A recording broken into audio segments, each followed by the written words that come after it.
आज हम एक कहानी से जानेंगे कि मन में सिर्फ वासना का एक गलत विचार उठा और उसका प्रायश्चित न कर पाने के कारण कितनी बड़ी सजा मिली। तो अब जानते हैं कहानी।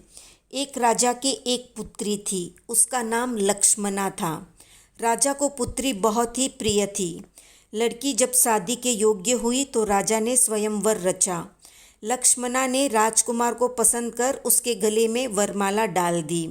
शादी के समय मंडप में ही उसके पति की मृत्यु हो गई। ये दृश्य देखकर लक्ष्मणा के मन में वैराग्य की लौ प्रज्वलित हो गई। साध्वी बनने में असमर्थ मानकर श्रेष्ठ श्रावक धर्म का पालन करने लगी। अंत में उस चौबीसी के अंतिम तीर्थंकर के पास दीक्षित हो गई। दीक्षित होने के बाद अपनी साधना में लीन रहने लगी। एक बार चकवा चकवी का शारीरिक संयोग देखकर वो कामातुर हो गई। मन में विचार करने लगी, अरिहंत प्रभु ने, सर्वज्ञ भगवान ने क्या देखकर मुनि को इस काम वासना की आज्ञा नहीं दी, अथवा भगवान स्वयं अवेदी है, इसलिए वेदधारी के दुख को अरिहंत क्या जाने।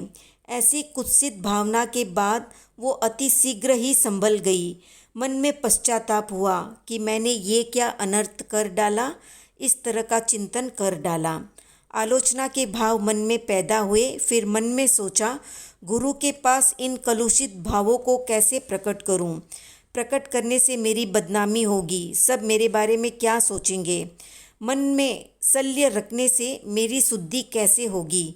आखिर मानसिक दुविधा छोड़कर गुरु के पास जाने के लिए वो तैयार हो गई। दूसरे दिन गुरु के पास जाकर लक्ष्मणा ने पूछा, गुरुदेव, किसी को दुर्ध्यान का चिंतन आ जाए मन में तो क्या प्रायश्चित करना होता है? तो गुरु ने कहा कि 50 वर्ष तक तीव्र तप का प्रायश्चित आता है।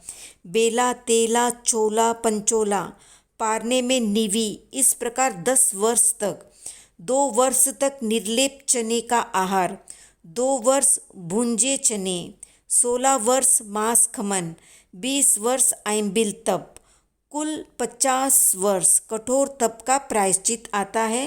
एक दूसरे दिन गुरु के पास जाकर लक्ष्मणा ने पूछा, गुरुदेव, किसी को दुर्ध्यान का चिंतन आ जाए मन में तो क्या प्रायश्चित करना होता है? तो गुरु ने कहा कि 50 वर्ष तक तीव्र तप का प्रायश्चित आता है। बेला, तेला, चोला, पंचोला, पारने में निवी, इस प्रकार 10 वर्ष तक। 2 वर्ष तक निर्लेप चने का आहार, 2 वर्ष भुंजे चने, 16 वर्ष मांस खमन, 20 वर्ष आइंबिल तप, कुल 50 वर्ष कठोर तप का प्रायश्चित आता है। लक्ष्मणा साध्वी ने दंभ सहित माया रखकर तप वहन किया, परंतु पाप की शुद्धि नहीं हुई। आर्त ध्यान में मृत्यु को प्राप्त हुई।